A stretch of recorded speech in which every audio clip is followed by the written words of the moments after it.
Olen Tairi ja tegelen hobuste ja inimeste vaheliste suhetega, ehk olen ratsutamistreener. Kõige otsustavamaks faktoriks prillidest loobumisel saigi mu hobi ja töö ehk ratsutamine. Iga kord hobuse selga istudes sai valida 2 variandi vahel, kas loobun prillidest ja ei näe selgelt või siis istun sadulasse prillidega ja loodan, et seekord ei kuku. Hirm prillidega kukkuda oli ikka pidevalt kusagil kuklas. Prillidest loobumisele mõtlesin esimest korda juba 10 aastat tagasi, aga siis sai hirm võitu.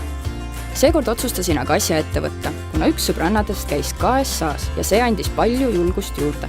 Teadsin, et tahan nüüd ja kohe prillidest lahti saada.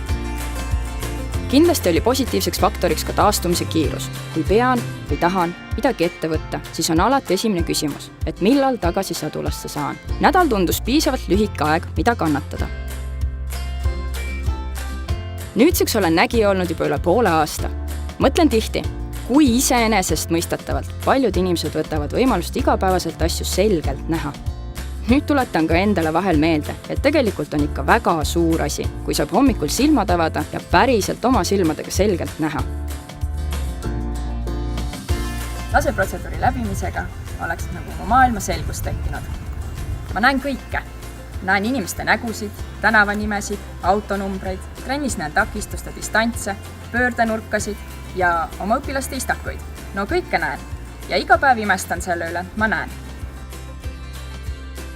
See on muutnud mind palju enesekindlamaks ja süstinud minusse veel juurde seda tahet, nautida enda ümber toimuvat veel rohkem.